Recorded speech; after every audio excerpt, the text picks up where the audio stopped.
Nek, sudah saya bilang ya. Jangan lama-lama di sini. Orang lihat jadi salah paham. Kalau mau minta, bilang saja. Jangan begini caranya. Assalamualaikum sahabat 1000 kisah nyata. Bayangkan, setiap subuh, sebelum matahari terbit, seorang nenek pengemis berjalan dengan langkah gemetar menuju sebuah rumah mewah. Ia tidak pernah meminta uang, tidak pernah menadahkan tangan di depan orang. Ia hanya berlutut di depan pagar, menunduk, lalu menadahkan tangan kepada Tuhan, berdoa sambil meneteskan air mata. Orang-orang mengira ia gila.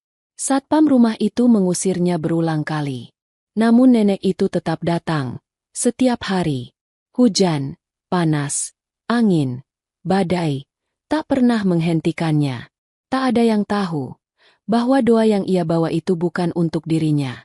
Untuk seseorang yang bahkan tidak tahu bahwa doa itu ditujukan untuknya. Dan hari ketika rahasia itu terbongkar, seluruh keluarga rumah besar itu roboh dalam tangisan memilukan. Sahabat, sebelum kita mulai ceritanya, mari semuanya untuk like, share, komen dari daerah mana kalian mendengarkan kisah ini dan bagi pendengar pertama, selamat datang di channel 1000 Kisah Nyata, jangan lupa subscribe channel ini ya. Agar kamu tidak ketinggalan kisah-kisah penuh inspirasi yang menggetarkan hati lainnya. Kami doakan yang sudah like dan subscribe channel ini semoga rezekinya selalu mengalir deras, segala urusan selalu dipermudah, dan doanya semoga diijabah oleh Allah Subhanahu wa Ta'ala. Amin ya Rabbal Alamin. Jangan lupa juga tekan tombol loncengnya, agar kamu jadi orang pertama yang tahu saat video terbaru hadir. Sekarang mari kita mulai ceritanya. Fajar bahkan belum benar-benar membuka tirainya ketika embun masih menggantung di ujung daun di sepanjang jalan kompleks mewah itu. Lampu-lampu taman masih menyala, membiaskan cahaya kekuningan yang menyentuh paving jalan yang lembab. Suasana masih sepi. Belum ada suara mobil. Belum ada penghuni rumah yang keluar. Hanya hembusan angin yang pelan dan dingin. Di depan sebuah rumah megah bercat putih, dengan gerbang besi hitam yang kokoh dan tinggi, berdirilah sosok yang hampir setiap pagi menghiasi tempat itu. Sesosok tubuh rapuh yang tampak semakin kecil di antara tembok tebing rumah orang kaya. Nenek Lastri. Tubuhnya membungkuk. Rambutnya yang memutih disanggul seadanya. Kebaya lusuh yang ia kenakan tampak pudar. Seperti sudah dicuci ratusan kali hingga warnanya hilang perlahan. Jarik di pinggangnya tampak tipis, hampir seperti kain sisa. Tetapi itu semua tidak membuat langkahnya berhenti. Ia berdiri dengan kedua tangan saling menggenggam di depan dada seolah memeluk sesuatu yang tidak terlihat. Perlahan, ia berlutut di depan gerbang itu. Paving yang dingin menyentuh lututnya yang rentah, namun ia tidak mengeluh, tidak menggeser posisi, tidak mengelap tanah yang menempel pada kulitnya. Ia hanya menunduk dalam-dalam. Dan bibirnya bergetar pelan. Ya Allah, lindungi dia, kuatkan dia, bahagiakan dia, meski aku tidak layak berada di dekatnya. Satu tetes air mata jatuh ke paving yang dingin. Lalu satu lagi. Dan satu lagi. Suara samar dari jauh mulai terdengar. Pintu rumah tetangga terbuka. Suara gagang besi pagar berdecit. Pertanda seseorang hendak keluar. Tapi itu semua seperti tidak masuk ke telinga nenek itu. Doanya seolah membentuk dinding tersendiri, mengurungnya dalam ruang yang hanya ada ia dan langit yang belum sempurna terang. Beberapa warga yang mulai beraktivitas berhenti sejenak melihatnya. Mulai lagi dia. Bisik seorang ibu sambil menggulung lengan baju tidurnya. Heran, ngapain setiap hari di situ? Seorang bapak yang sedang memanaskan motor menggeleng kecil. Ada yang hanya melihat sekilas lalu berlalu. Tapi ada juga yang sengaja memperlambat langkah, berharap melihat sesuatu yang berbeda dari nenek itu, meski setiap hari pemandangannya sama.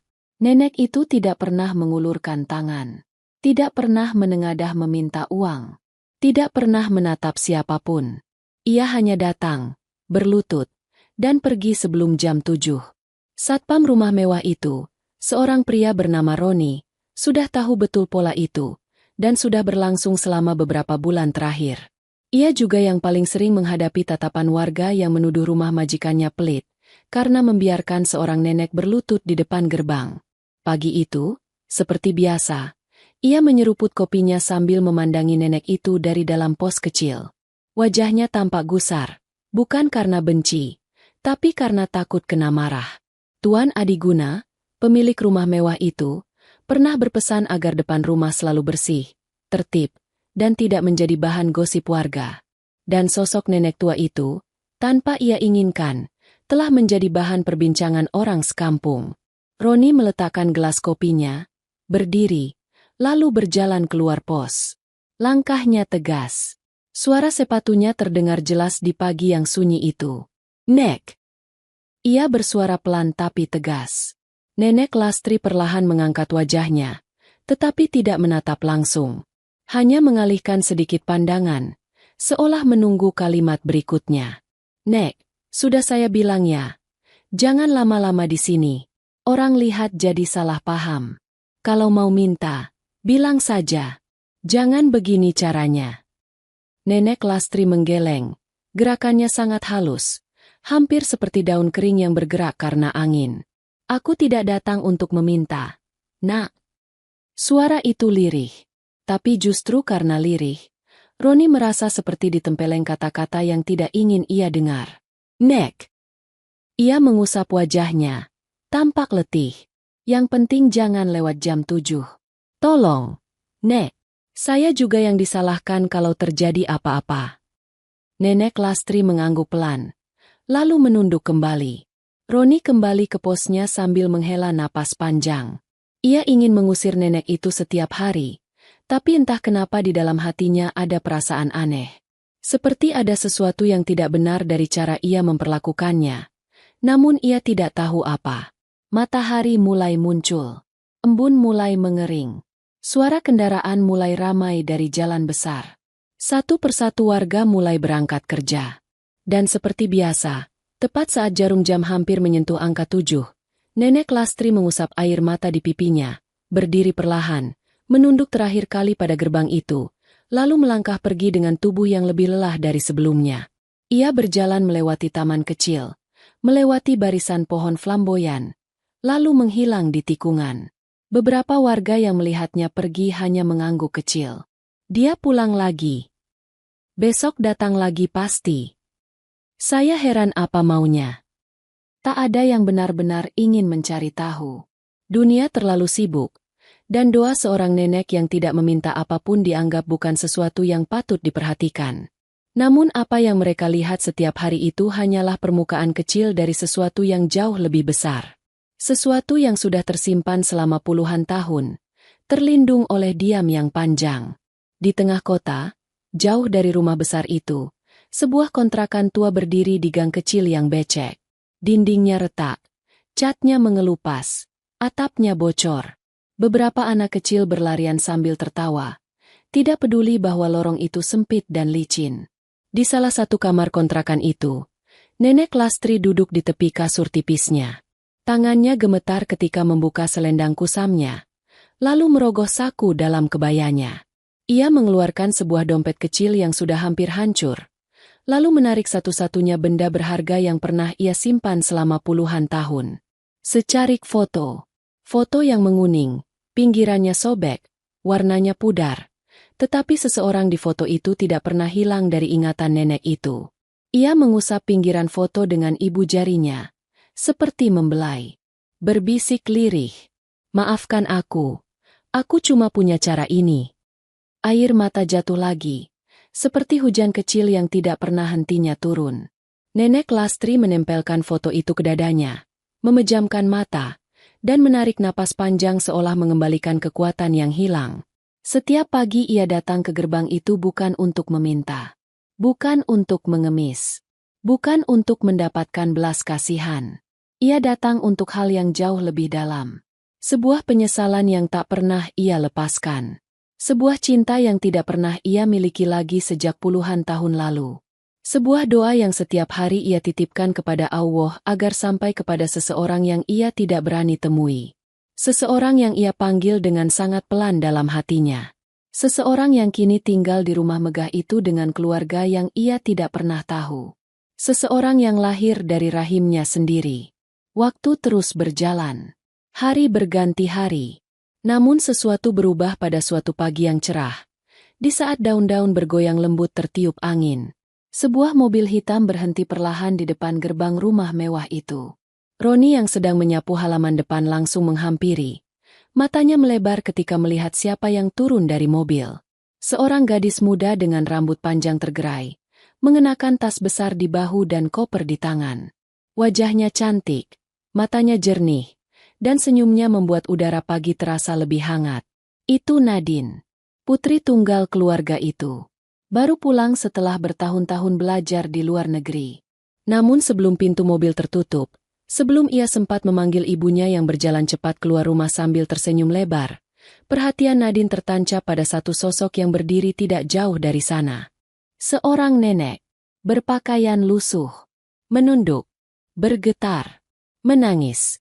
Nenek itu memeluk selendangnya seolah sedang memeluk seseorang yang tidak berada di sana. Nadine membeku. Ia tidak bisa memalingkan pandangan. Ada sesuatu yang langsung menusuk dadanya. Siapa nenek itu? Bisiknya pelan, lebih kepada dirinya sendiri. Dari pos, Roni segera berlari tergesa. Wajahnya panik karena situasi itu tidak pernah terjadi sebelumnya. Biasanya, nenek itu sudah pergi sebelum keluarga tersebut keluar rumah. Tapi hari ini ia masih di sana. Ia mendekati nenek itu, membungkuk sedikit, dan berbisik keras. "Nek, minggir cepat. Anak majikan pulang. Jangan di sini." Nenek Lastri terkejut. Buru-buru berdiri. Lututnya hampir goyah. Ia menunduk lebih dalam, menjauh perlahan. Namun sebelum ia benar-benar mundur, mata Nadine menangkap sesuatu. Air mata yang jatuh dari wajah nenek itu. Air mata yang tidak seperti air mata seorang pengemis yang berharap diberi uang. Air mata itu lain. Air mata itu seperti menyimpan cerita yang jauh lebih berat daripada sekadar lapar dan miskin. Nadine terus memperhatikan hingga tubuh nenek itu berjalan menjauh dan akhirnya menghilang di balik deretan pohon flamboyan. Hatinya terasa aneh. Saat itu ia belum tahu mengapa. Ia hanya merasa ada sesuatu yang sedang memanggil namanya. Pelan sekali tetapi jelas. Dan pagi itu, tanpa ia sadar, langkah kecil seorang nenek renta sedang membuka pintu masa lalu yang selama ini terkunci rapat oleh diam, rahasia, dan doa yang tidak pernah berhenti. Pagi pertama setelah Nadine pulang dari luar negeri seharusnya terasa biasa saja. Suara burung, aroma bunga dari taman depan, dan cahaya matahari yang menelusup dari celah tirai kamar seharusnya cukup untuk membuatnya tersenyum. Namun pagi itu terasa berbeda sejak ia melihat nenek lusuh yang menangis di depan gerbang. Ada semacam bayangan halus yang mengikuti langkahnya sejak tadi malam. Seperti ada sesuatu yang belum selesai, sesuatu yang menunggu untuk ditemukan. Setelah mandi dan mengenakan pakaian santai, Nadine turun ke ruang makan. Ibunya, Bu Marini, sedang menuang teh panas ke dalam cangkir putih. "Nak, sarapan dulu." Senyum ibunya hangat, penuh rasa rindu. Nadine duduk, mengambil selembar roti. Namun pikirannya tidak sepenuhnya ada di meja makan. "Bu." Ia membuka percakapan perlahan. Di depan gerbang tadi pagi, ada nenek tua. Dia selalu datang ke situ ya? Suara piring yang disentuh sendok berhenti sejenak. Hanya sedetik, tapi cukup bagi Nadine untuk menyadari bahwa topik itu bukan hal biasa. Ibunya kembali tersenyum, tapi kali ini senyumnya kaku. "Oh, itu. Ya. Dia kadang muncul. Biasa saja. Jangan dipikirkan." "Biasa saja bagaimana, Bu?" Nada suara Nadine tidak keras, tapi penuh tanya. Dia tidak seperti pengemis lainnya. Dia menangis. Dia berlutut. Bu Marini menghela napas, mencoba terlihat santai. "Nadine, di dunia ini banyak orang aneh. Jangan terlalu diambil hati. Sudah. Makan dulu." Jawaban itu jelas menghindar. Dan Nadine tahu ibunya tidak sedang jujur. Ia mengenal ibunya. Bila ada sesuatu yang mengganggunya, ia pasti terlihat. Dan barusan, matanya jelas memendam sesuatu. Setelah sarapan, Nadine berjalan keluar rumah, ingin menghirup udara pagi dan melihat kembali gerbang dari dekat. Paving halaman rumah terasa hangat di telapak kakinya meski matahari baru naik beberapa jengkal. Ia berjalan pelan, memperhatikan setiap sudut halaman seolah sedang melihat rumahnya sendiri untuk pertama kali. Ia berhenti tepat di depan pintu gerbang. Pegangan besinya hitam mengilap, tapi dingin saat disentuh. Dari balik selap pagar, ia melihat jalan kompleks yang lengang. Tidak ada nenek itu. Tidak ada siapapun. Hanya bekas air yang entah berasal dari embun. Atau air mata? Dia tadi di sini. Nadine berbisik pelan. Ia membayangkan wajah nenek itu. Keriput halus di pipinya. Tatapan sedih tapi lembut. Cara ia memeluk selendangnya. Seperti memegang sesuatu yang tidak boleh lepas. Nadine menggigit bibirnya pelan. Kenapa seseorang datang setiap hari hanya untuk berlutut di depan pagar rumah orang lain? Untuk apa? Mencari siapa? Ia memiringkan wajahnya ke atas. Menatap jendela lantai 2 rumahnya. Jendela dengan tirai tipis putih yang tertutup rapat. Jendela yang tadi pagi sempat dilirik oleh nenek itu sebelum pergi.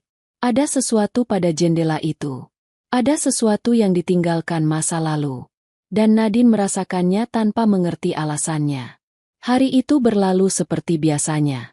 Nadine berbincang dengan ayah dan ibunya, menata ulang kamarnya, bahkan membantu pembantu menata bunga di taman. Namun sepanjang hari, bayangan nenek itu terus menempel di pikirannya, menolak untuk hilang.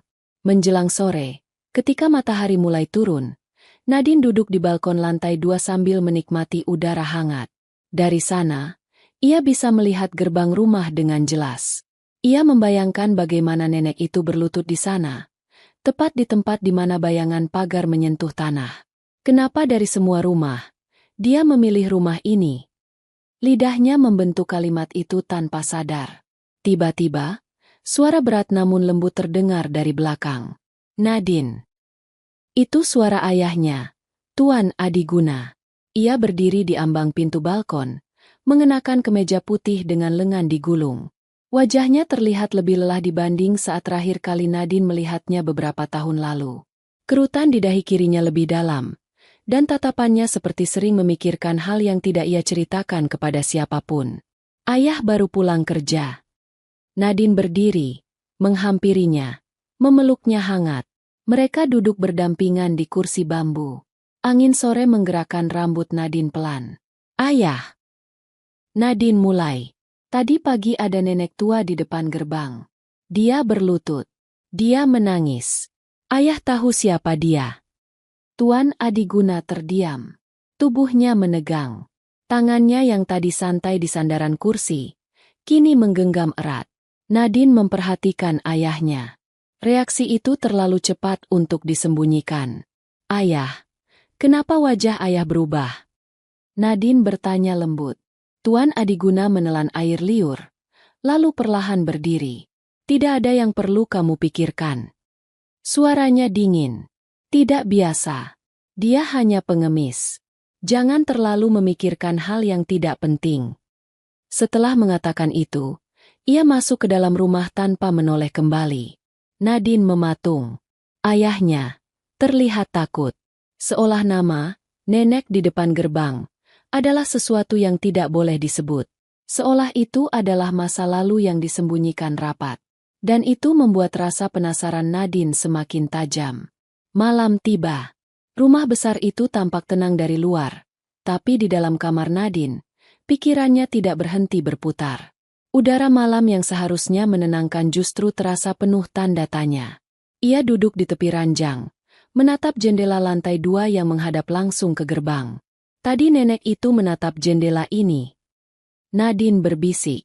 Kenapa justru jendela ini? Tiba-tiba, angin malam menggesek tirai pelan. Nadine terdiam. Ada sesuatu pada kamar ini. Sesuatu yang tidak ia mengerti. Ia berdiri, melangkah menuju jendela, membuka tirainya perlahan. Dari atas, ia melihat gerbang, jalan kompleks, dan lampu taman yang berkelip pelan. Tempat nenek itu berdiri tadi pagi terlihat jelas dari sini. Nadine memejamkan mata perlahan. Siapa sebenarnya nenek itu? Pertanyaan itu menggema di hatinya, namun tidak ada jawaban. Keesokan paginya, sebelum cahaya benar-benar muncul, Nadine bangun lebih cepat dari biasanya. Ia turun perlahan, membuka pintu depan, dan melangkah ke teras. Udara subuh menyentuh kulitnya. Dingin, tenang, tapi hatinya tidak tenang. Karena tepat di depan gerbang, sosok itu sudah berdiri di sana. Nenek Lastri. Tubuhnya membungkuk, tangannya menggenggam selendang, dan air mata mengalir pelan di pipinya. Seolah nada-nada pagi, angin, bahkan cahaya subuh pun tunduk pada kesedihannya. Nadine menahan napas. Ia tidak bergerak, hanya memperhatikan. Untuk pertama kalinya, ia melihat bagaimana doa itu diucapkan. Bagaimana tubuh renta itu bergetar dalam ketulusan yang tidak bisa ditebak oleh orang yang hanya melihat sekilas. Dan pada saat itu, tanpa ia sadari, hatinya perlahan mulai tertarik masuk ke dalam rahasia yang selama ini hanya diketahui oleh sebongkah foto kusam di saku seorang nenek renta. Rahasia yang akan mengubah hidup seluruh keluarga itu. Dan semuanya dimulai dari satu doa, satu air mata, dan satu jendela lantai 2. Subuh itu terasa lebih dingin dari biasanya. Awan gelap menggumpal seperti kabut tebal yang menyelimuti langit. Udara lembab membuat daun-daun bergetar pelan. Dan aroma hujan yang belum jatuh memenuhi seluruh perumahan mewah itu. Di depan gerbang rumah Tuan Adiguna, Nenek Lastri kembali berdiri dengan tubuh kecilnya yang rapuh. Tangannya menggenggam selendang lusuh seperti menggenggam harapan terakhir. Udara dingin membuat bahunya bergetar. Namun ia tetap memejamkan mata, mengetuk-ngetuk dada dengan irama pelan sebelum berlutut. Ya Allah, lindungi dia, dan jangan jadikan aku lagi sebagai beban hidupnya. Suara hujan mulai terdengar dari jauh, seperti gerimis pertama yang meniti genteng-genteng kota. Nadine yang menonton dari balik tirai jendela lantai 2 merasa dadanya mengencang. Pemandangan itu terlalu memilukan untuk seseorang yang tidak meminta apapun. Sebelum ia sadar, kakinya sudah melangkah menjauhi ranjang. Tangannya menarik pintu, menuruni tangga cepat-cepat, lalu berjalan menuju teras tanpa memikirkan apakah pintunya berbunyi atau tidak. Ketika ia membuka pintu depan, percikan gerimis pertama menyentuh kulitnya. Hujan turun perlahan namun pasti, membasahi daun, pagar, dan tubuh Nenek Lastri yang masih berlutut di depan gerbang. Rambutnya yang memutih basah, selendangnya menempel di tubuh, dan air mata yang jatuh bercampur dengan air hujan. Nadine mengangkat tangan, menutupi mulutnya yang mulai bergetar. Pemandangan itu seperti merobek hatinya. Ia melangkah maju, tapi suara keras dari belakang menghentikan gerakannya. Nadine, jangan keluar. Itu suara ayahnya, Tuan Adiguna. Nadine berhenti, menoleh, dan ia langsung terpaku. Ayahnya berdiri di ambang pintu ruang keluarga. Wajahnya pucat. Matanya melebar seperti melihat sesuatu yang tidak boleh ia lihat. Nafasnya tercekik, seperti takut sesuatu sedang mengejarnya. Ayah! Suara Nadine lirih.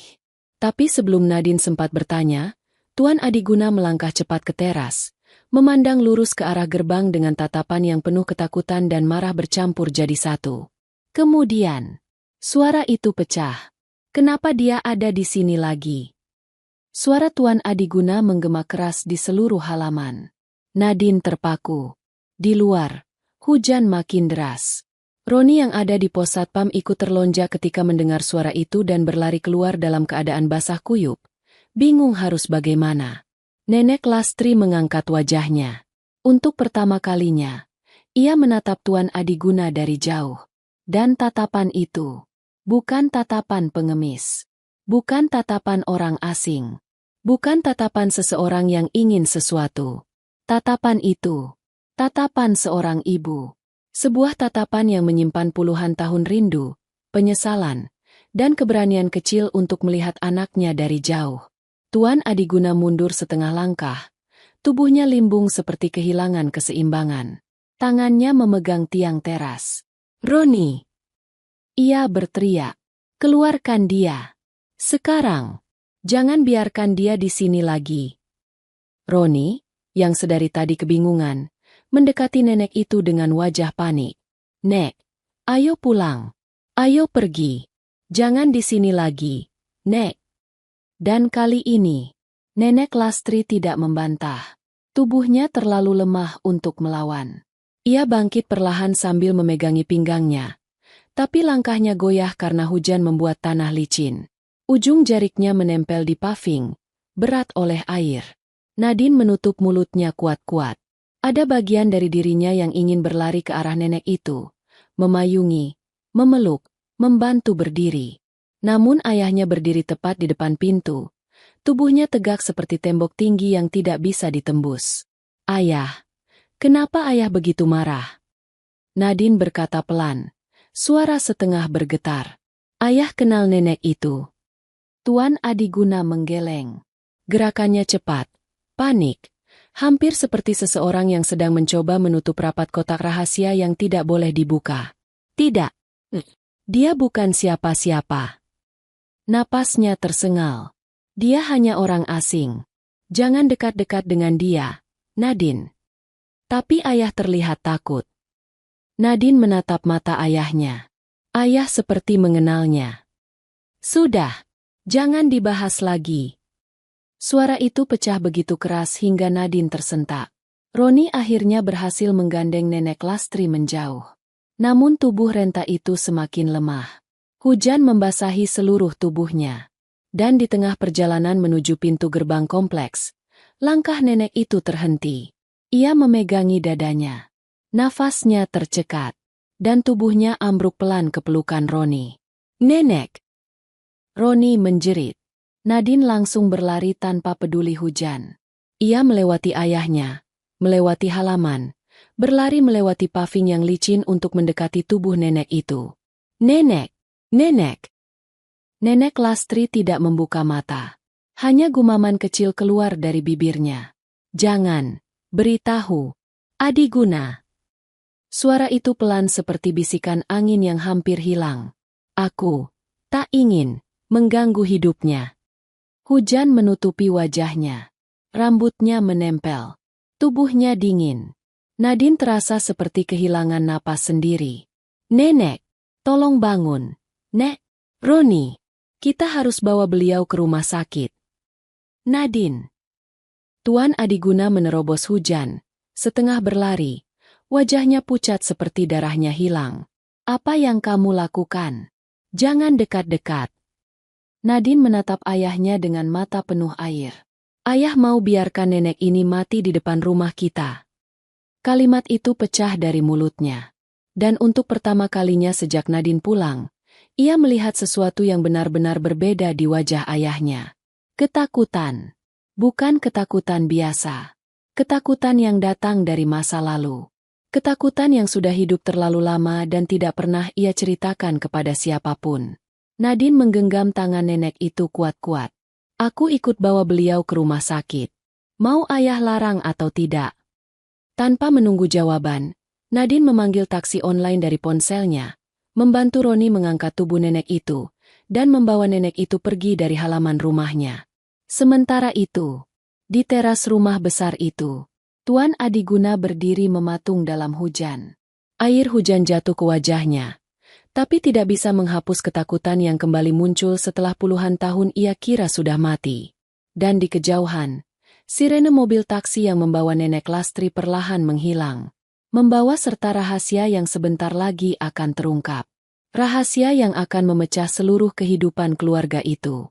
Langit masih kelabu ketika taksi yang membawa Nadine dan Roni berhenti di depan rumah sakit kecil di pinggir kota. Hujan belum sepenuhnya berhenti. Sisa-sisa air menetes dari atap, mengenai bahu Nadine yang berlari kecil menuju pintu masuk sambil memegang tangan nenek Lastri yang semakin dingin. "Nek, tahan ya, sebentar lagi kita sampai." Suara Nadine pecah, hampir seperti seseorang yang sedang menahan sesuatu agar tidak menyeruak sebagai tangis. Roni menyibakkan pintu taksi, memapah tubuh renta itu bersama Nadine. Begitu masuk ke lobi rumah sakit, beberapa perawat yang melihat mereka langsung bergegas menghampiri. "Ibu, tolong sini. Pasiennya sesak napas." Pingsan sejak di jalan, hujan deras, beliau kedinginan. Nadine menyahut cepat. Perawat langsung membawa tanduk kecil, memindahkan tubuh lemah itu dengan hati-hati. Mata nenek Lastri masih terpejam, napasnya pendek-pendek, dan suara kecil terdengar seperti rintihan yang sudah bertahun-tahun dipendam. Roni berdiri sedikit kaku. Tubuhnya basah kuyup. Nadine menggenggam selendang lusuh yang tadi menutupi nenek itu dan ikut berlari di belakang tandu. Ketika mereka memasuki ruang perawatan darurat, dokter segera memeriksa kondisi nenek Lastri. Suara stetoskop, denting alat, dan langkah cepat para perawat memenuhi ruangan itu. Nadine berdiri di sudut. Jantungnya berdegup cepat. Tangannya terus menggenggam selendang nenek itu yang meneteskan air hujan. Ia tidak mengerti mengapa hatinya sangat berat melihat nenek itu terbaring seperti itu. Baru 2 hari ia melihat nenek itu. Namun ada sesuatu yang membuat hatinya seolah sudah mengenalnya jauh lebih lama. Setelah beberapa saat, dokter keluar. Wajahnya serius.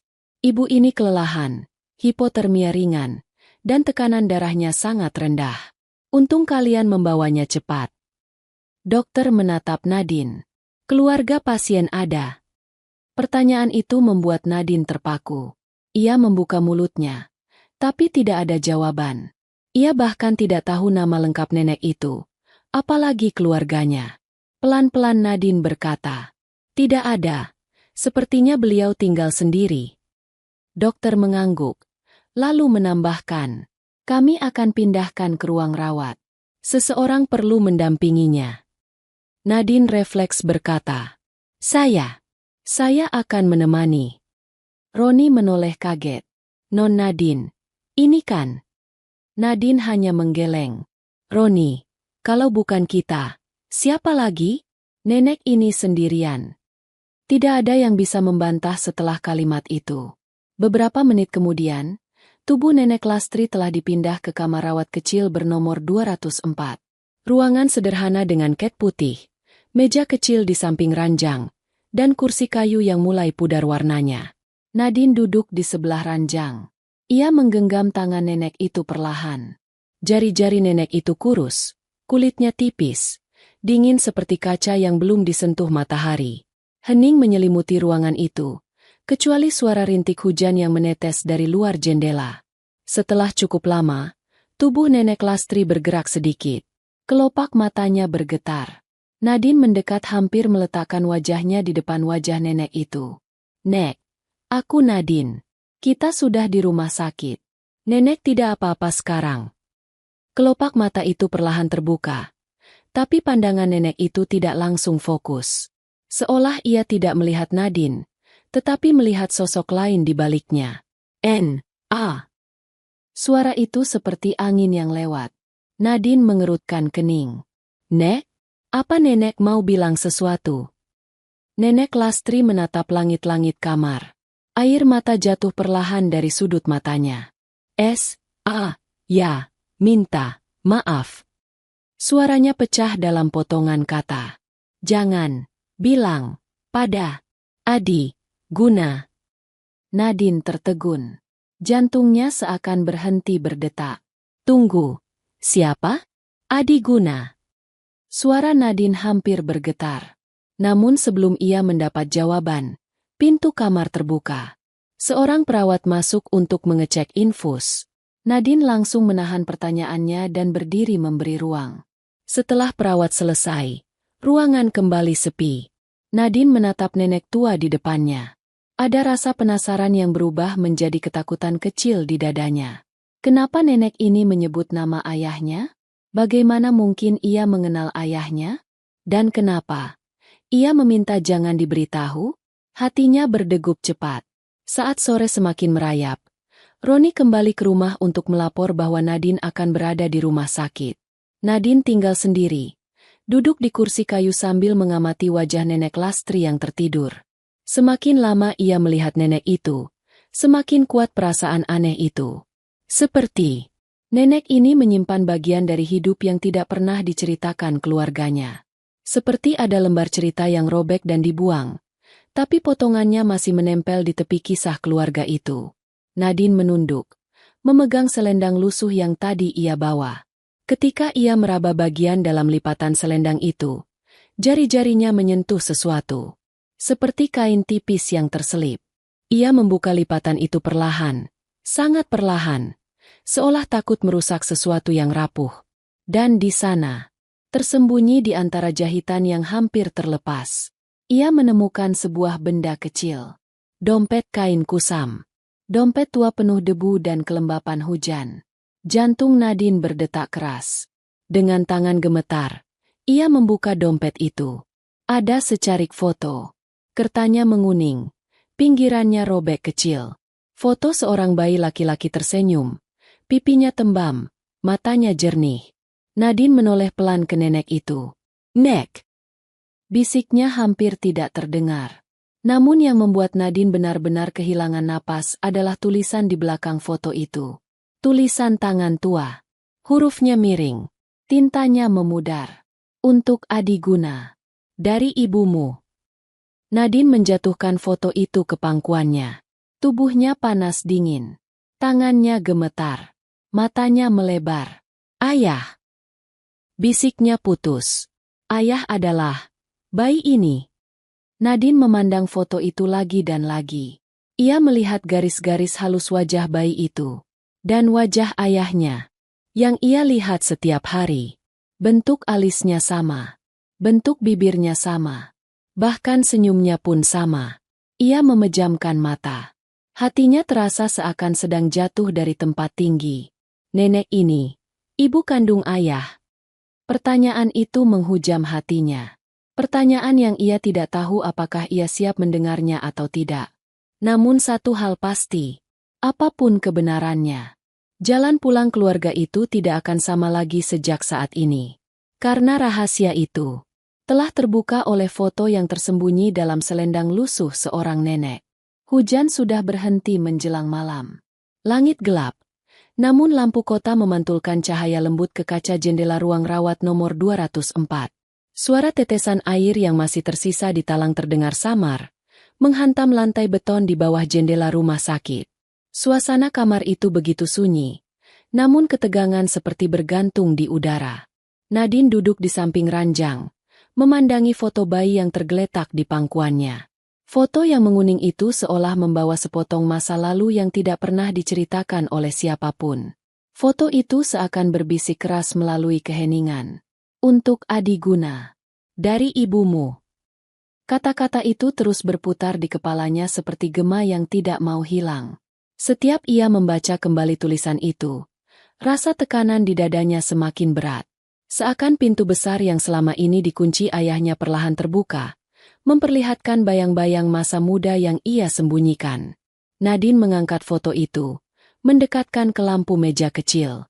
Ia membiarkan cahaya lembut memperjelas setiap garis pada foto itu. Sang bayi dalam foto itu tersenyum. Matanya bulat jernih, pipinya tembam. Dan ketika Nadine membandingkan wajah itu dengan wajah ayahnya yang ia kenal, garisnya terlalu mirip untuk dibantah. "Aku harus tahu semuanya." Bisiknya gemetar. Ia menggeser posisi duduk, mendekat ke tubuh nenek tua yang tertidur lemah. Nafas nenek itu cepat dan pendek, namun setiap hembusannya terdengar menyimpan luka bertahun-tahun. Hati Nadine seperti ingin berbisik sesuatu kepada nenek itu, tapi suaranya terhenti ketika ia melihat selendang lusuh yang tadi ia buka. Ada bagian lain dari lipatan yang terlihat tebal, seolah sesuatu disembunyikan di sana. Dengan tangan hati-hati, ia membuka lipatan itu lebih dalam. Sesuatu jatuh ke pangkuannya. Secarik kertas. Kertas tua yang warnanya hampir coklat. Pinggirannya terbakar kecil, seperti pernah dekat dengan api. Ada lipatan-lipatan yang sudah sangat tua. Nadine membeku. Jantungnya berdegup lebih cepat. Ia menarik napas panjang, lalu membuka kertas itu perlahan. Sangat perlahan. Seolah membuka layar masa lalu yang telah terkunci puluhan tahun. Tulisan tangan yang miring tersusun di sana. Tinta sudah memudar, tapi masih bisa dibaca. Nadine membaca baris pertama. "Untuk anakku Adi Guna." Tangannya langsung menutup mulutnya yang hampir berteriak. Sebuah surat. Sebuah pesan lama. Sebuah suara dari masa lalu yang tidak pernah sampai pada tujuannya. Ia mulai membaca pelan-pelan. Suaranya hampir serak. "Maafkan ibu karena tidak bisa membesarkanmu. Maafkan ibu karena membuatmu terluka. Aku tidak pernah menjualmu. Aku tidak pernah ingin berpisah darimu." Air mata Nadine turun tanpa bisa ia tahan. Aku memberi dirimu kepada keluarga kaya itu hanya agar kamu tidak hidup menderita seperti ibu. Mereka memaksa memberi uang. Mereka bilang aku tidak pantas merawatmu. Mereka bilang kamu tidak boleh tinggal di gubuk ibu. Nadine menggenggam ujung surat itu. Tangannya gemetar.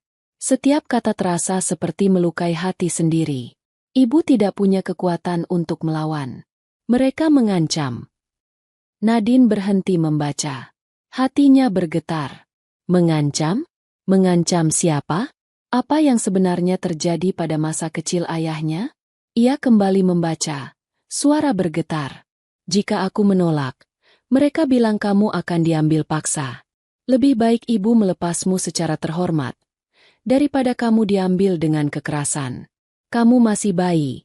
Aku tidak bisa berbuat banyak. Nadine meremas surat itu ke dadanya. Air matanya mengalir deras.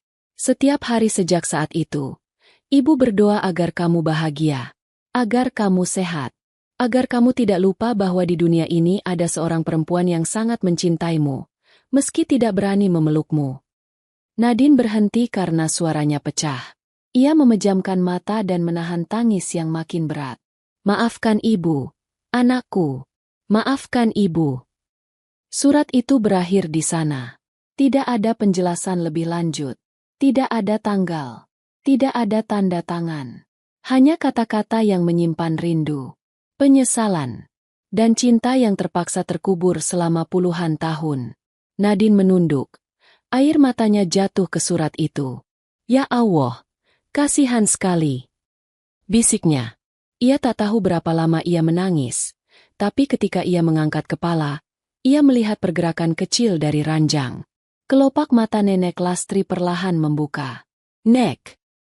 Nadine mendekat dengan mata masih basah. Nenek Lastri menatap ke langit-langit kamar. Tatapan itu tidak langsung mengenali Nadine, tapi ada ketenangan yang sedikit muncul saat ia melihat wajah gadis muda itu. Nah. Suara itu gemetar. Aku di sini, Nek. Nadine menggenggam tangan keriput itu. Ini Nadine. Nenek itu mencoba tersenyum tipis. Lalu ia memalingkan wajahnya sedikit, menatap selendang lusuh yang tergeletak di pangkuan Nadine. Aku tidak bermaksud menyusahkan. Suaranya pecah, hampir tidak terdengar. Nenek tidak menyusahkan. Nadine mengusap lembut punggung tangan nenek itu. Aku cuma ingin bantu nenek. Nenek Lastri menutup mata, dan air mata menetes pelan. Jangan, beritahu, Adi. Gumamnya lagi. Nadine menahan napas. Kalimat itu kini terasa jauh lebih berat. Nenek, ayahku, Adi Guna. Suara Nadine pelan dan gemetar. Nenek mengenal ayahku. Tubuh Nenek Lastri bergetar sedikit. Ia tidak menjawab, namun air matanya turun semakin deras. Bibirnya bergerak pelan, seperti berusaha menjawab sesuatu yang sangat berat untuk diucapkan. Nek!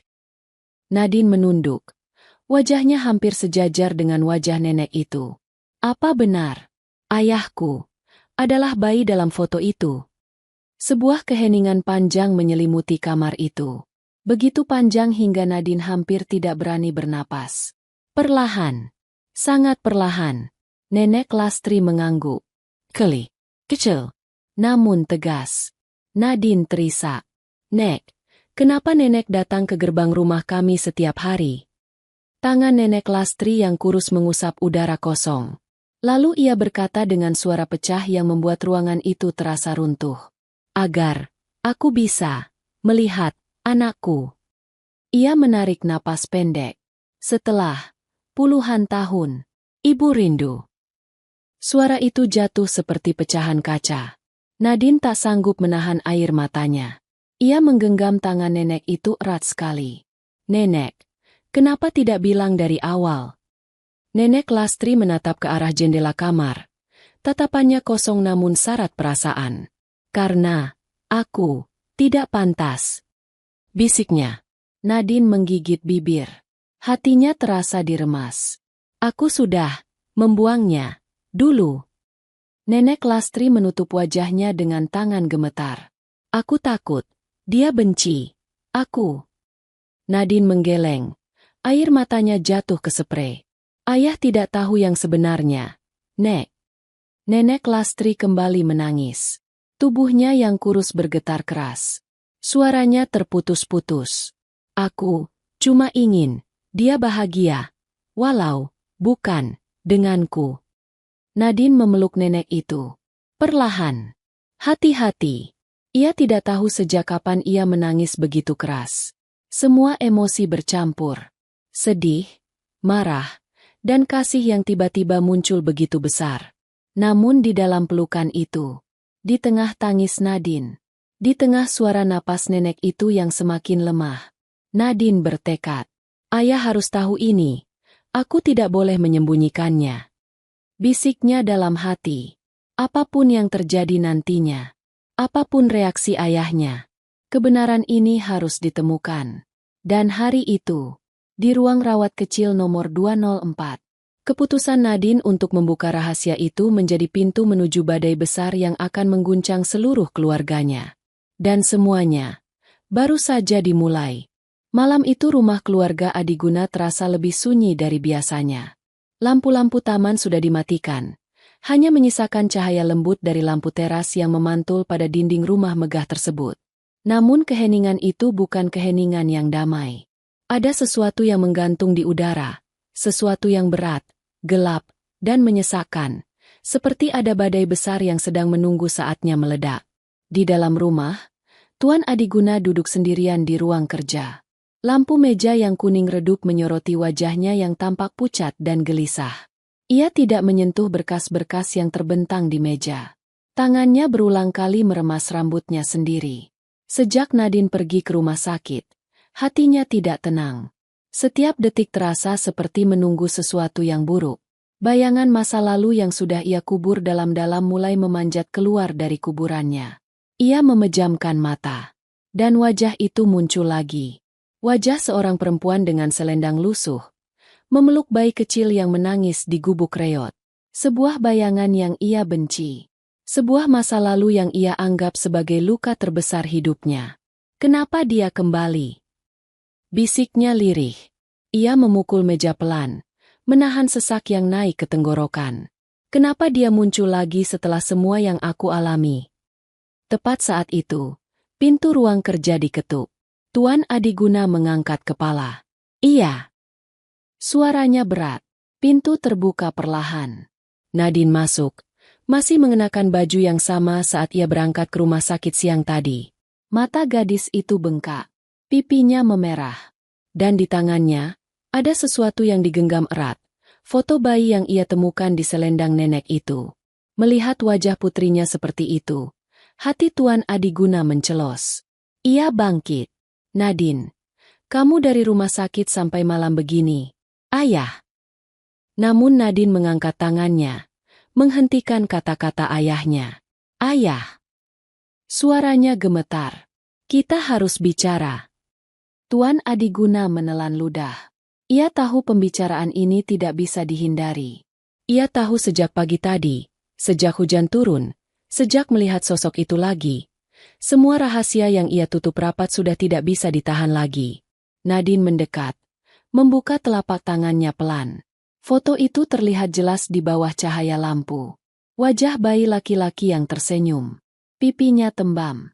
Matanya bulat. Dan di balik foto itu, tulisan tangan yang memudar. Saat mata Tuan Adiguna melihat foto itu, tubuhnya gemetar. Ia terpegang pada tepian meja. Kakinya goyah. Ayah kenal foto ini? Tanya Nadine pelan. Hampir seperti memohon jawaban. Tuan Adiguna memejamkan mata. Rasanya dunia runtuh di depan matanya. Nadine. Suaranya pecah. Dari mana kamu dapat itu?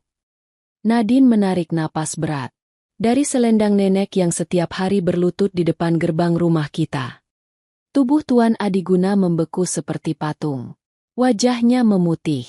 Nafasnya tertahan. Nadine melanjutkan. Suaranya pecah tapi jelas. Malam ini, Nenek Lastri di rumah sakit. Dia pingsan karena kehujanan. Dan dia menyebut nama ayah, berkali-kali. Matanya mulai kembali basah. Dia bilang, "Jangan beritahu Adiguna." Nama itu menghantam Tuan Adiguna seperti palu besar. Ia tersandar ke dinding. Nafasnya tersengal. "Ayah!" Nadine mendekat. Siapa sebenarnya nenek itu? Hening panjang. Sangat panjang. Sampai akhirnya, dengan suara yang bergetar, hampir seperti suara anak kecil yang ketakutan, Tuan Adiguna berkata, "Dia adalah perempuan yang membuang ayah." Kata, "membuang," keluar dari mulutnya dengan penuh racun, kebencian, dan luka yang belum sembuh. Namun bagi Nadine, kata itu terasa seperti pisau tajam yang menusuk keras di tengah dadanya. Ia menggeleng pelan. Air matanya jatuh. "Ayah salah," bisiknya lirih.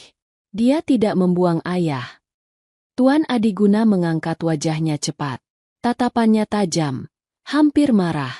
"Nadine, jangan bela wanita itu. Dia." "Ayah!" Nadine memotong. Suaranya naik karena ia tidak sanggup menahan emosi. "Kuberikan sesuatu untuk ayah baca." Ia mengambil sesuatu dari sakunya. Surat tua yang ia temukan di selendang nenek itu. Ia membuka lipatannya, memperlihatkan tulisan tangan yang sudah memudar. "Ayah harus baca ini." Tuan Adiguna menatap surat itu dengan tubuh gemetar. Tangannya terulur perlahan, seolah takut menyentuh racun. Namun ketika Nadine menaruh surat itu di tangannya, tubuhnya langsung kaku. Ia membuka lipatan itu. Kalimat pertama langsung menghantam dadanya. "Untuk anakku Adiguna." Jari-jarinya gemetar kuat. Matanya membesar.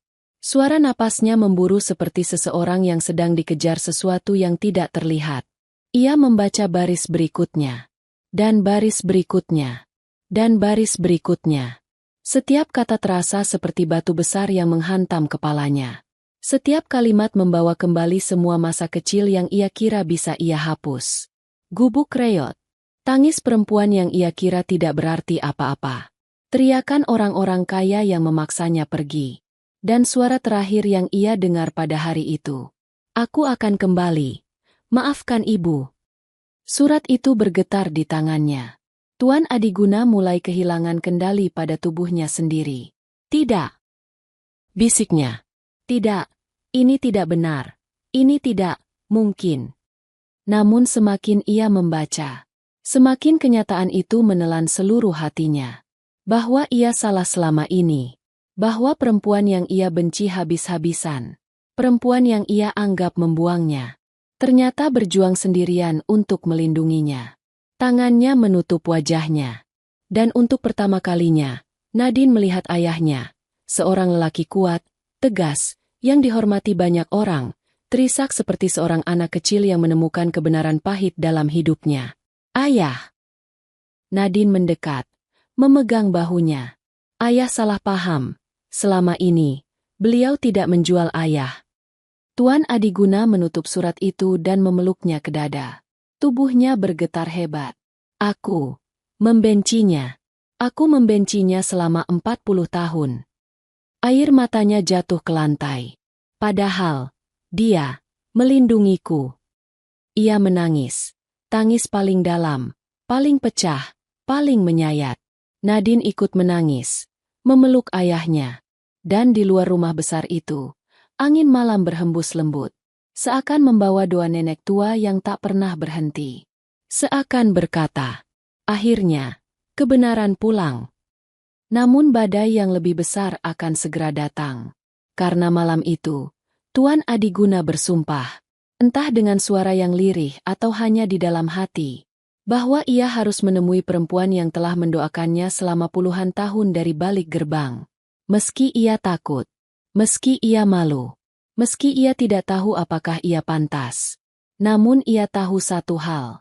Esok pagi, rumah itu tidak akan sama lagi. Pagi itu langit berwarna abu-abu pucat, seolah matahari sedang ragu untuk naik. Udara terasa berat, seperti menanti sesuatu yang akan pecah. Hening melingkupi seluruh rumah besar keluarga Adiguna. Namun di dalam ruang tamu, dua sosok duduk dalam suasana yang sama sekali tidak tenang. Nadine duduk di ujung sofa, tangan saling menggenggam, matanya sembab. Sementara ayahnya, Tuan Adiguna, berdiri mematung di dekat jendela, memandangi gerbang rumah yang selama puluhan tahun ia anggap sebagai batas aman dari masa lalu. Gerbang tempat seorang perempuan renta telah berlutut tiap pagi untuk mendoakan anaknya. Gerbang yang kini terasa seperti saksi bisu dari kesalahpahaman yang menghancurkan seluruh kehidupannya. Surat itu masih tergenggam di tangan Tuan Adiguna. Kertas tua itu basah oleh air matanya semalam. Kata demi kata di dalamnya menghantam hatinya berulang-ulang, menembus luka lama yang selama ini ia tampal dengan kemarahan dan kebencian. Nadine menarik napas panjang. Ayah. Ia mendekat perlahan. Ayo kita ke rumah sakit. Nenek butuh ayah. Tuan Adiguna menahan napas. Bahunya naik turun tajam. Aku tidak siap. Suaranya bergetar, seperti seseorang yang kehilangan pegangan. Ayah sudah menunggu 40 tahun, ujar Nadine lembut. Berapa lama lagi ayah mau lari? Kalimat itu membuat tubuh Tuan Adiguna seakan lumpuh. Ia memejamkan mata, mencoba menarik napas panjang, namun suaranya tetap bergetar. Aku takut, Nadine. Aku terlalu takut. Nadine menggenggam tangan ayahnya. Ayah tidak perlu kuat. Ayah cukup datang. Keheningan panjang. Sebuah keputusan bergantung di udara. Dan akhirnya, dengan langkah tercekat, Tuan Adiguna mengangguk. Hari ini, ayah akan temui dia. Mobil hitam keluarga itu melaju perlahan keluar dari gerbang. Jalan kompleks masih sepi. Beberapa tetangga menoleh. Namun tidak tahu badai apa yang sedang terjadi dalam keluarga itu. Di jok belakang, Nadine memandang ayahnya yang menunduk diam. Matanya merah. Jari-jarinya bergetar di atas lutut. Ia tidak terlihat seperti pengusaha besar yang tajam dan disegani. Tidak ada wibawa itu. Yang terlihat hanyalah seorang anak kecil yang hilang. Seorang anak yang pulang terlambat. Selama perjalanan, tidak ada kata-kata yang keluar dari mulut Tuan Adiguna. Ia hanya memandangi jalanan yang basah akibat hujan semalam. Sesekali ia mengepalkan tangan, seakan menahan sesuatu yang menyesakkan di dadanya. Mau kita berhenti dulu, ya? Tanya Nadine pelan. Ayah, harus sampai, jawabnya pendek. Suaranya pecah. Rumah sakit itu tidak besar, namun cukup tenang pada pagi hari. Saat mobil berhenti di depan pintu masuk, Tuan Adiguna tidak langsung turun. Ia menggenggam surat itu erat-erat di genggamannya. Nadine keluar lebih dulu, lalu membukakan pintu ayahnya. Ayah! Tuan Adiguna mengangkat wajah, dan Nadine melihat air mata telah membasahi pipinya. Aku takut dia tidak mau melihatku. Bisiknya lemah. Aku takut. Dia membenciku karena kebencianku selama ini. Nadine meraih tangan ayahnya. Nek Lastri datang setiap pagi hanya untuk melihat ayah dari jauh. Dia tidak pernah membenci ayah. Tubuh Tuan Adiguna runtuh seketika. Ia mengangguk pelan, lalu turun dari mobil. Kakinya gemetar. Napasnya tidak teratur. Langkahnya sangat lambat. Seperti setiap meter terasa berat. Lorong rumah sakit panjang dan sunyi. Bau antiseptik tajam menusuk hidung. Namun justru membuat kepala Tuan Adiguna terasa lebih berat. Setiap langkah menambah degupan jantungnya. Suara mesin infus dan langkah perawat terasa seperti gema dari dunia yang asing. Nadine memegang lengan ayahnya.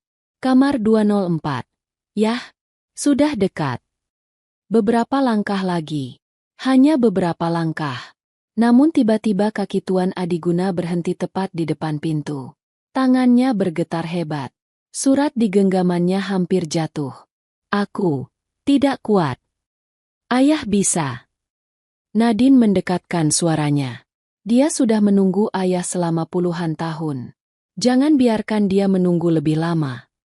Tuan Adiguna menutup mata, menarik napas panjang, dan memegang gagang pintu.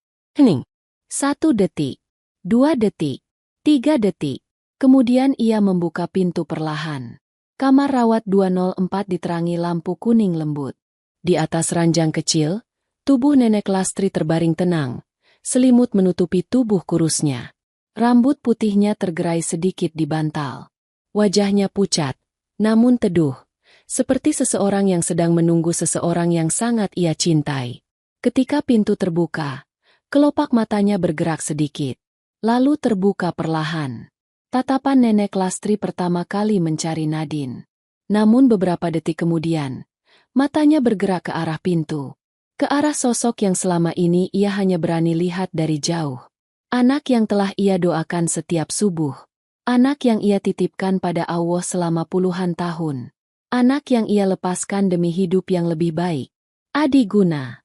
Tubuh Nenek Lastri seketika bergetar lemah. Air mata muncul begitu cepat, seperti air hujan yang menemukan celah. Sementara di ambang pintu, Tuan Adi Guna membeku. Matanya membesar. Nafasnya tercekat. Lututnya hampir goyah. Ia melihat perempuan itu. Wajah tua itu. Keriput di pipinya. Tatapan yang tidak pernah ia bayangkan akan ia lihat lagi. Tatapan seorang ibu. Adi. Nenek Lastri memanggil dengan suara pelan yang penuh seluruh usia. Dan di detik itu, seluruh dinding yang dibangun oleh Tuan Adi Guna selama puluhan tahun runtuh dalam sekejap. Surat di tangannya jatuh ke lantai. Tubuhnya merosot perlahan. Air mata membanjiri wajahnya tanpa bisa ia tahan. Ibu. Suaranya pecah, patah, hancur. Ia berlutut di samping ranjang. Seperti seorang anak kecil yang akhirnya pulang setelah tersesat terlalu lama. Tangannya menggenggam tangan kurus Nenek Lastri. Ibu. Tangisnya pecah keras. Aku, pulang. Nenek Lastri menutup mulutnya, menahan tangis yang tidak mampu tubuh tuanya tampung. Tangannya yang gemetar mengelus kepala anaknya. Maafkan ibu. Suara itu sangat pelan. Ibu, tidak pernah berhenti mencintaimu. Tangis Tuan Adi Guna semakin keras. Dan Nadine hanya bisa berdiri di dekat jendela, menutup mulutnya. Air mata mengalir deras melihat dua jiwa yang akhirnya bersatu setelah puluhan tahun terpisah oleh salah paham, ketakutan, dan doa yang tidak pernah berhenti. Pertemuan itu bukan sekadar pertemuan. Itu adalah kepulangan jiwa. Pertemuan kembali darah yang lama terpisah. Jawaban dari doa yang setiap subuh diucapkan oleh seorang ibu. Namun, takdir belum selesai menulis bab terakhirnya. Karena setelah tangis mereda, dokter masuk ke kamar dengan wajah serius, membawa kabar yang akan mematahkan hati keluarga itu sekali lagi. Suasana kamar 204 berubah menjadi sunyi yang rapuh. Tangisan yang barusan pecah antara ibu dan anak perlahan mereda. Namun air mata masih mengalir di pipi mereka. Nadine berdiri beberapa langkah dari ranjang, memeluk dirinya sendiri sambil menatap dua sosok yang akhirnya bersatu kembali setelah puluhan tahun terpisah. Nenek Lastri masih menggenggam tangan Tuan Adi Guna, seolah takut waktu akan merenggut kebersamaan yang baru saja ia dapatkan. Tuan Adi Guna pun tidak melepaskan genggaman itu. Tangannya menekan tangan ibunya, seperti ingin memastikan bahwa ini bukan mimpi. Namun kebahagiaan rapuh itu terhenti saat pintu kamar perlahan terbuka. Seorang dokter masuk, diikuti perawat yang membawa papan catatan. Wajah sang dokter tampak serius, bukan serius biasa, tapi serius yang membawa kabar berat. Nadine langsung tahu. Ia merasakan detak jantungnya turun setengah irama. Dokter mendekat, menatap Tuan Adi Guna dan Nadine dengan mata yang dalam. Maaf mengganggu. Kami perlu bicara mengenai kondisi Ibu Lastri. Tuan Adi Guna mengusap air matanya, mencoba mengendalikan suara. Dokter, bagaimana kondisi ibu saya? Dokter menghela napas perlahan. Ia menatap Nenek Lastri sejenak, lalu kembali menatap Tuan Adi Guna. Kami menemukan beberapa hal saat pemeriksaan lebih lanjut. Suaranya pelan, hati-hati. Tekanan darah beliau sangat rendah, dan jantungnya lemah. Tapi bukan itu yang paling kami khawatirkan.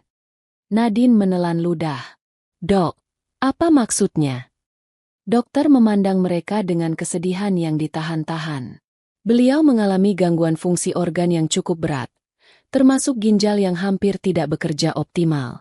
Tubuh beliau terlalu lemah untuk menerima banyak pengobatan. Kamar itu langsung terasa lebih sempit. Tuan Adi Guna menggeleng pelan. Tidak mungkin. Dokter tetap melanjutkan. Pada usia beliau sekarang, ditambah kondisi kesehatan yang tidak stabil, kami hanya bisa melakukan perawatan untuk membuat beliau nyaman. Nadine menutup mulutnya. Bahunya mulai bergetar. Anda maksud, tidak bisa disembuhkan? Suara Nadine pecah. Dokter tidak menjawab dengan kata-kata. Ia hanya menggeleng pelan. Gerakan kecil itu menghantam seluruh ruangan. Seperti batu besar yang jatuh ke permukaan air tenang, menciptakan gelombang yang tak ada habisnya. Tuan Adiguna memejamkan mata, keras, seolah menahan sesuatu agar tidak meledak. Tidak, dokter pasti salah. Ia hampir memohon. Ada rumah sakit lain, ada dokter lain, saya bisa membayar apapun. Dokter menggeleng lagi, kali ini lebih tegas. Pak Adiguna, ini bukan tentang uang, ini tentang waktu. Kata waktu menggema di kepalanya. Seolah detik-detik yang ia sia-siakan selama puluhan tahun kini menghantamnya sekaligus. Nenek Lastri, yang sejak tadi hanya diam dan memandangi semua percakapan itu, tersenyum tipis. Senyum yang menyayat lebih dalam daripada tangis. Tangis bisa dipahami. Tapi senyum saat menerima kabar berat, itu menghancurkan. Dokter. Nenek Lastri memanggil pelan. Saya tidak apa-apa. Namun suaranya terlalu rapuh untuk meyakinkan siapapun. Tuan Adiguna meraih tangan ibunya lebih erat. Ibu, jangan bicara begitu. Ibu baru saja kembali. Ibu belum tahu banyak hal. Ibu belum. Tubuhnya goyah. Suara tenggelam dalam tangis yang ia tahan dengan segala kekuatan. Ibu, tolong bertahan. Bisiknya lirih. Aku belum menebus apapun. Aku belum meminta maaf. Nenek Lastri tersenyum pelan, mengusap pipi anaknya dengan tangan yang hampir tidak bertenaga. Anakku, selama puluhan tahun, ibu hanya ingin melihatmu bahagia. Itu saja. Suaranya lembut, seperti angin pagi. Sekarang ibu sudah melihatnya. Ibu sudah cukup. Air mata Tuan Adiguna jatuh tanpa bisa ia cegah. Nadine juga tidak bisa menahan lagi. Ia menunduk, menangis dalam diam. Dokter dan perawat mundur perlahan, memberi ruang bagi keluarga itu untuk memproses kabar tersebut. Ketika pintu tertutup kembali, keheningan tebal menyelimuti kamar itu. Hanya suara detak infus yang terdengar. Tit, tit, tit. Detak yang tiba-tiba terdengar seperti penanda waktu yang tak bisa diperpanjang. Beberapa jam berlalu. Sore merayap masuk melalui jendela kamar, menorehkan cahaya jingga di lantai. Nadine membuka jendela sedikit agar udara segar masuk. Biarkan angin masuk. Gumamnya. Nenek pasti suka. Udara lembut masuk ke kamar. Gordon bergerak pelan. Ada ketenangan kecil yang tercipta. Di sisi ranjang, Tuan Adiguna duduk sambil memegang tangan ibunya, tidak pernah melepas. Ia tidak peduli waktu, tidak peduli panggilan kerja, tidak peduli apapun. Selama puluhan tahun ia menjauh. Hari ini ia tidak ingin pergi meski sedetik pun. Nenek Lastri menatap anaknya dengan mata yang mulai sayu. Adi. Suara itu begitu lembut, hampir hanya berupa napas. Tuan Adiguna mengusap punggung tangan ibunya. Iya, ibu, aku di sini. Nenek Lastri menatap wajah anaknya lama sekali, seolah ingin menghafal setiap garis di wajah itu untuk terakhir kalinya. Maafkan ibu. Air matanya menetes pelan. Dulu, aku tidak bisa melindungimu. Tuan Adiguna menggeleng cepat. Ibu tidak bersalah. Aku yang salah. Aku yang salah karena tidak mau mendengar, tidak mau mencari tahu. Aku terlalu membenci ibu. Nadine meneteskan air mata pelan. Tidak ada yang lebih menyakitkan daripada mendengar seorang anak meminta maaf kepada ibunya. Setelah puluhan tahun terlambat, Nenek Lastri tersenyum lemah. Tidak apa, yang penting, kamu bahagia. Kemudian tatapannya perlahan beralih ke Nadine. Nadine, terima kasih. Nak, kamu baik sekali. Nadine menggenggam jari nenek itu. Tidak, Nek. Aku hanya melakukan apa yang seharusnya. Nenek Lastri menatap keduanya satu persatu. Lama. dalam. Seolah ia ingin menyimpan momen itu di dalam jiwanya selamanya. Kemudian matanya terpejam. Tidak tidur, hanya beristirahat. Tuan Adiguna menunduk, mencium tangan ibunya. Air matanya menetes di kulit keriput itu. Dan sore itu, seluruh keluarga kecil itu duduk dalam keheningan yang sama. Keheningan yang tidak kosong. Keheningan yang penuh cinta. Keheningan yang penuh penyesalan. Keheningan yang menyiapkan mereka untuk perpisahan yang tinggal menunggu waktu. Malam turun perlahan di langit kota itu. Lampu-lampu jalan mulai menyala. Cahaya kuningnya memantul di kaca jendela rumah sakit, membentuk garis-garis lembut yang merayap masuk ke kamar 204. Angin malam membawa udara dingin, namun di dalam ruangan, hawa terasa jauh lebih menggetarkan daripada sekadar dingin. Nenek Lastri terbaring di ranjang. Napasnya lebih pelan daripada sore tadi. Setiap tarikan napas terdengar seperti perjuangan kecil. Namun entah bagaimana, di tengah kelemahan itu masih ada ketenangan yang sulit dijelaskan. Kedua matanya terpejam rapat. Namun garis wajahnya tidak menunjukkan penderitaan. Justru sebaliknya, wajah itu terlihat damai. Seakan beban panjang yang menghantuinya selama puluhan tahun mulai terangkat. Nadine duduk di depan jendela, memandang lampu-lampu kota dari lantai 2 rumah sakit. Cahaya dari luar seperti memantulkan sesuatu di hatinya yang masih penuh sesak. Ia tidak bisa melupakan senyum kecil yang ditinggalkan nenek itu sebelum tertidur. Senyum yang begitu lembut, begitu damai, namun juga mengandung selamat tinggal yang tidak pernah diucapkan. Di sisi ranjang, Tuan Adiguna tidak beranjak 1 inci pun. Kursi rumah sakit yang keras seakan menjadi tempat yang paling nyaman di dunia baginya malam itu. Ia memegang tangan ibunya erat sekali, seolah takut jika ia melepasnya. Waktu akan mencuri sesuatu yang tidak pernah ia miliki sepenuhnya. Ayah dan anak itu diam. Bukan diam canggung, tapi diam yang seperti ruang untuk menyembuhkan luka lama. Diam yang menyatukan semua yang selama ini terpisah. Sesekali, Tuan Adiguna mengusap punggung tangan ibunya. Kadang ia menunduk, meneteskan air mata yang tidak ia sembunyikan lagi. Ada kalanya ia menatap wajah ibunya lama sekali seolah ingin menukar seluruh masa lalunya hanya untuk menambah beberapa jam bersama perempuan itu. Beberapa jam berlalu tanpa mereka sadari.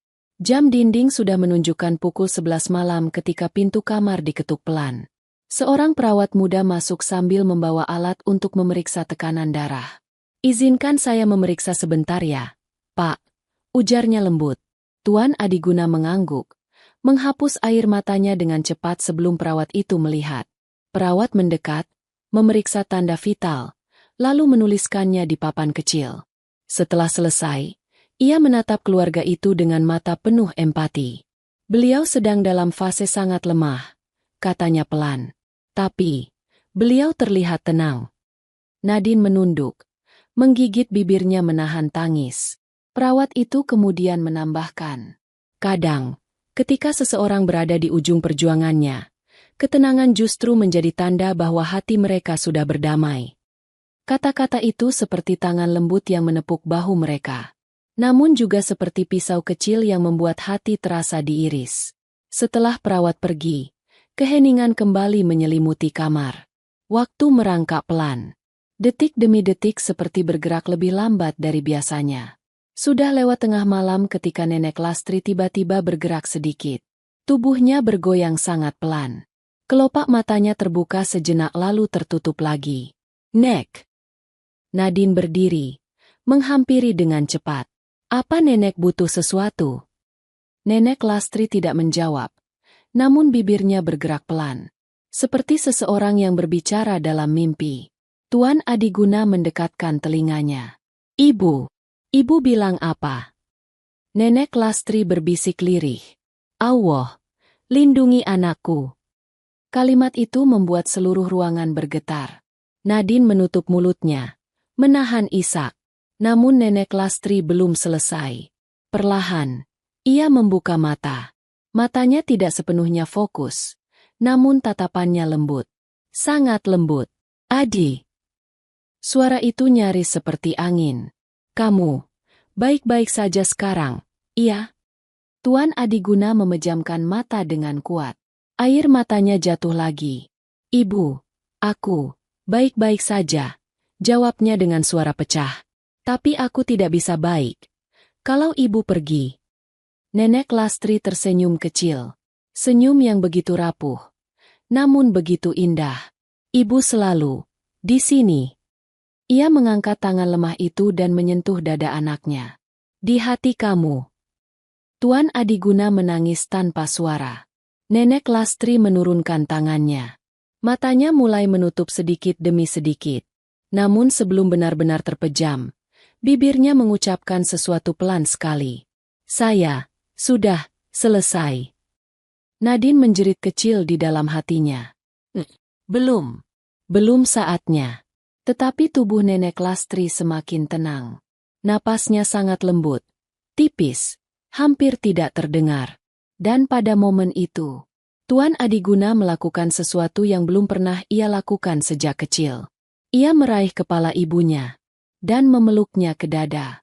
Ibu jangan tinggalkan aku. Tangisnya pecah, kali ini keras, seperti suara anak kecil yang kehilangan seluruh dunia. Ibu jangan pergi, aku baru pulang. Nadine tidak kuat melihatnya. Ia berbalik, menutupi wajahnya, bahunya berguncang. Diranjang, tubuh renta itu semakin diam. Napasnya semakin tipis. Tubuhnya semakin tenang. Dan perbedaan antara tidur dan pergi semakin tidak terlihat. Setelah beberapa menit sunyi yang panjang, suara kecil terdengar dari arah ranjang. Nafas terakhir. Lembut. Pelan. Lalu, hening. Sangat hening. Lampu kamar tetap menyala. Angin malam tetap meniup gorden pelan.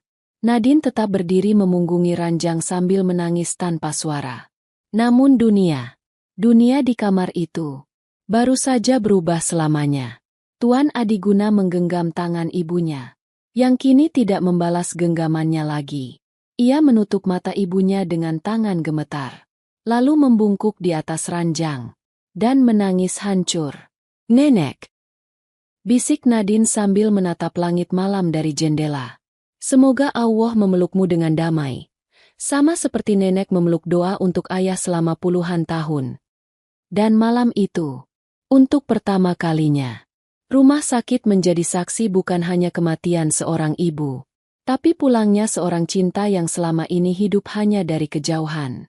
Subuh datang perlahan. Langit berubah dari hitam menjadi abu-abu, lalu bersinar lembut dengan cahaya biru muda. Pagi itu berbeda. Tidak ada kicau burung yang terdengar. Tidak ada suara langkah perawat yang ramai seperti hari-hari biasa. Seolah seluruh rumah sakit sedang ikut berduka. Di kamar 204, tubuh Nenek Lastri telah dirapikan. Selimut putih menutupi sosok yang kini benar-benar tenang. Tidak ada lagi napas yang terputus-putus. Tidak ada lagi tangan gemetar yang mengusap kepala anaknya. Wajahnya tenang, sangat tenang. Seakan semua beban dunia yang ia pikul selama puluhan tahun akhirnya dilepaskan. Di samping ranjang, Tuan Adiguna duduk dalam diam. Ia masih menggenggam tangan ibunya, walau tangan itu kini dingin dan kaku. Wajahnya sembab, matanya merah, namun pandangannya sudah tidak lagi liar seperti semalam. Ada kesedihan besar yang belum hilang, tetapi di balik itu muncul sesuatu yang lain, penyesalan yang dalam, cinta yang terlambat ia akui, dan keinginan untuk menebus semuanya. Nadine berdiri tidak jauh dari ayahnya. Ia tidak ingin memutus momen itu.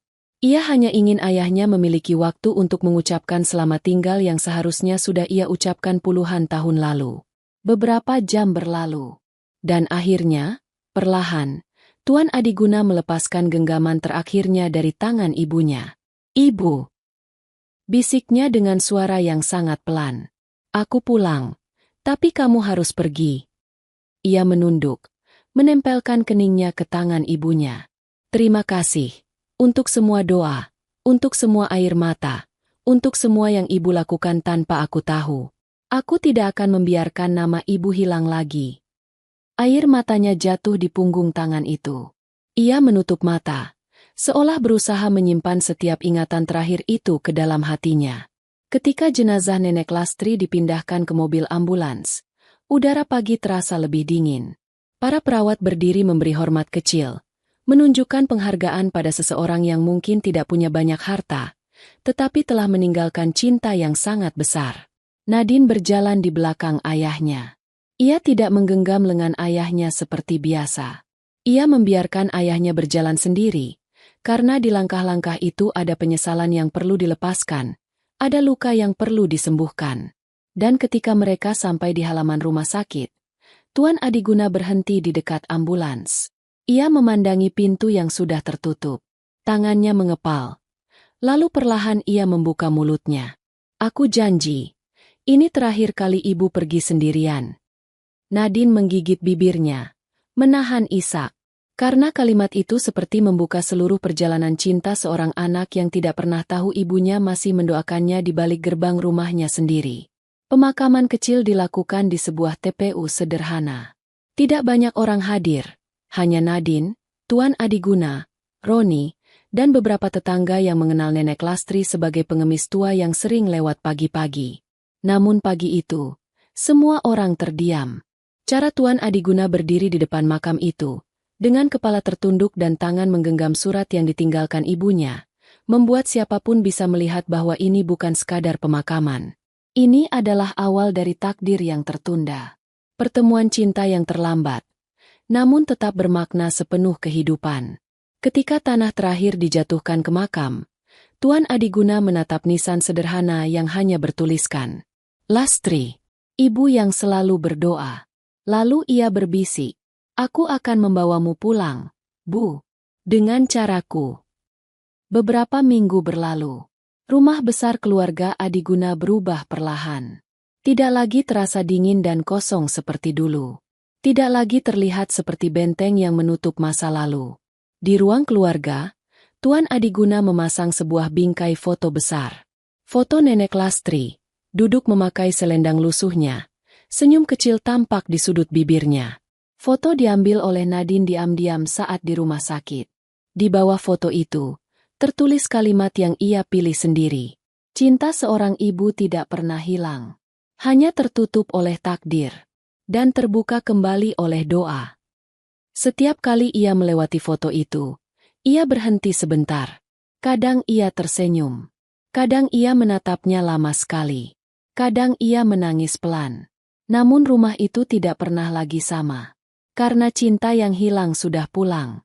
Suatu pagi, Nadine memarkir mobilnya di halaman. Ia melihat ayahnya berjalan keluar rumah, membawa bunga kecil. Hari itu genap 40 hari sejak kepergian Nenek Lastri. Ayah mau ke makam? Tanya Nadine lembut. Tuan Adiguna mengangguk. Ayah pergi sendiri hari ini. Kau menyusul saja nanti. Nadine tersenyum pelan. Iya, ya. Namun sebelum Tuan Adiguna masuk ke mobil, ia berhenti. Menatap pagar rumahnya yang besar. Pagar yang selama ini menjadi batas antara dirinya dan ibunya. Ia menyentuh pagar itu pelan, seolah menyentuh kenangan. Bu, aku melihatmu sekarang. Bisiknya pelan, nyaris tak terdengar. Kemudian ia masuk ke mobil dan pergi. Beberapa jam kemudian, Nadine membersihkan meja ruang tamu dan menemukan sesuatu yang membuat hatinya kembali bergetar. Sebuah tas kain kecil berwarna abu-abu. Selendang lusuh milik Nenek Lastri terlipat rapi di dalamnya. Dan di dasar tas, ada kotak kecil dari kayu. Saat Nadine membukanya, ia menemukan sesuatu yang sangat sederhana. Buku kecil bertuliskan doa-doa harian. Berisi catatan tangan Nenek Lastri. Dan di halaman paling belakang, ada satu